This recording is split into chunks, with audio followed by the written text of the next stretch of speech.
स्वागत है आप सभी का फ्यूचर शेपर्स में। तो आज का हमारा जो टॉपिक है वो होने वाला है इस्लाम धर्म के बारे में हम पढ़ेंगे।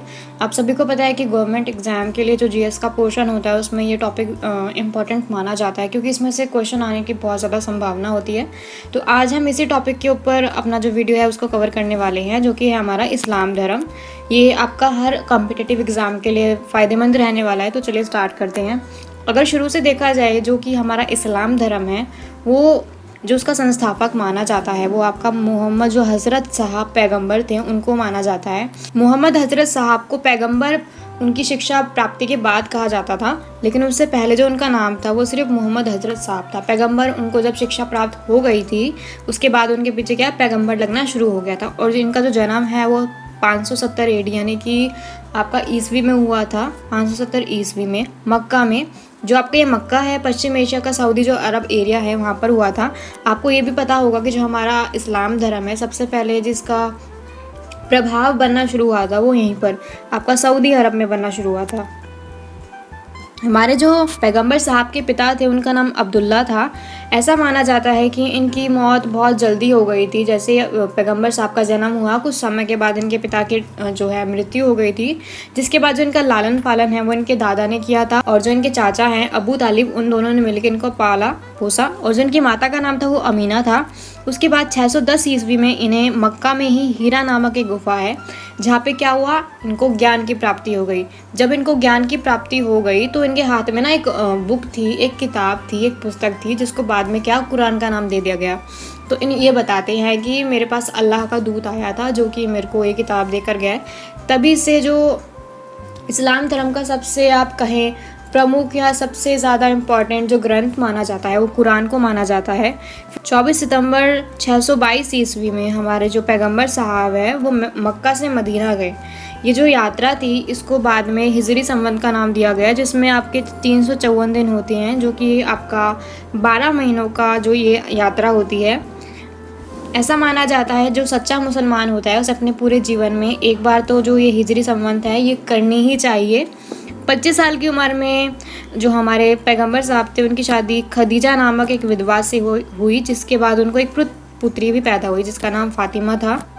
फातिमा का जो पति बना आगे जाके उसका नाम अली था, जो कि हमें पैगंबर साहब के उत्तराधिकारी के रूप में देखने के लिए मिलेगा। उनके जो दामाद का नाम था अली है, मैंने आपको बता ही दिया है।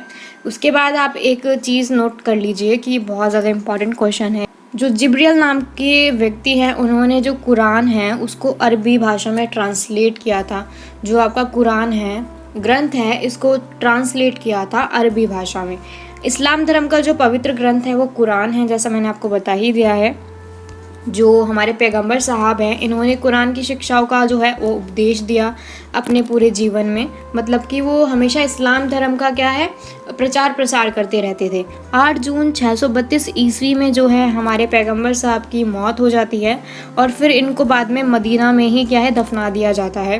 पैगंबर साहब की मौत के बाद जो हमारा इस्लामिक धर्म है ये 2 खंडों में विभाजित हो गया था। जो पहला खंड था वो शिया था एंड जो आपका दूसरा खंड था वो बना सुन्नी। अब शिया का मतलब क्या होता है, शिया अली में विश्वास रखते थे और उन्हें हज़रत साहब का क्या है उत्तराधिकारी मानते थे। अब क्या हुआ था कि जो हमारे हज़रत साहब थे उनका कोई बेटा नहीं था, उनकी सिर्फ एक बेटी थी जिसका नाम फातिमा था। तो उन्हीं के पति को बाद में क्या हुआ कि उनके उत्तराधिकारी के रूप में मान लिया गया। वैसे क्या होता है जब इस्लाम धर्म में कोई मर जाता है, मतलब कोई आपका बहुत मेन व्यक्ति हो जाता है मर जाता है, तो उसकी जगह पे जो दूसरा व्यक्ति कार्यरत होता है ना उसको खलीफा कहा जाता है, उत्तराधिकारी को खलीफा कहा जाता है। तो कुछ लोग ऐसा मानते थे कि अब हमारे हज़रत साहब की क्या है मौत हो चुकी है, तो अगला जो उत्तराधिकारी होगा वो उनका दामाद होगा यानी अली होगा। अली में विश्वास रखने वालों को हमने शिया कहा, ठीक है। अली जो हमारे हज़रत साहब है उनके दामाद थे। और वहीं जो सुन्नी थे यह पैगंबर साहब के कथनों तथा कार्यों का विवरण है जो उनमें विश्वास करते थे, मतलब जो हमारे हज़रत साहब ने जो भी उपदेश वगैरह दिए, जो भी कर्म कांड बताएं, जो इसमें विश्वास करते थे उनको हम सुन्नी कहते हैं। फिर अली की 661 ईस्वी में ही कोई आपका सऊदी अरबिया का ही एक शासक था जिसने उसकी हत्या कर दी थी। वो नहीं चाहता था कि उत्तराधिकारी जो अली को बनाया जाने वाला है वो बने।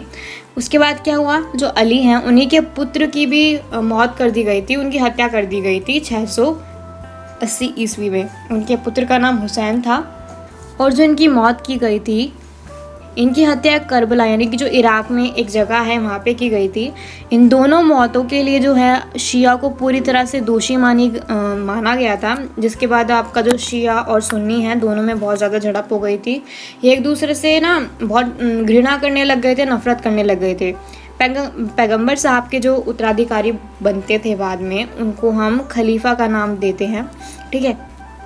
इस्लाम धर्म में जो खलीफा पद को बर्खास्त कर दिया गया था, मतलब हटा दिया गया था, वो 1924 के बाद हटा दिया गया था। और ये हटाया किसने था? तो एक तुर्क का शासक था जिसका नाम था मुस्तफ़ा कमाल पाशा, जिसने इस चीज़ को ख़त्म कर दिया था। अब कुछ फैक्ट जानते हैं हम इस्लाम धर्म के बारे में। जो आपका इब्न इशाक हैं, इन्होंने सबसे पहले पैगम्बर साहब की जीवनी लिखी थी। और जो आपका एक त्यौहार आता है इस्लामिक धर्म में, ईद मिलाद, तो यह है पैगम्बर साहब के जन्मदिन पर मनाया जाता है। सबसे बड़ा जो आप कह सकते हैं त्यौहार होता है ये इस्लामिक धर्म में।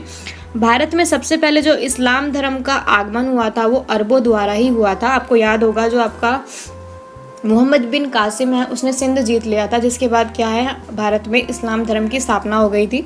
712 ईस्वी में क्या हुआ था कि जो हमारा अरबों से आक्रमणकारी आए थे, उन लोगों ने सिंध को जीत लिया था। उसके बाद यहाँ पे कुछ ज़बरदस्ती इस्लाम धर्म को मानने के लिए लोगों को प्रताड़ित किया गया। तो ऐसे ही हमारा आगमन होता है इस्लामिक धर्म का भारत में।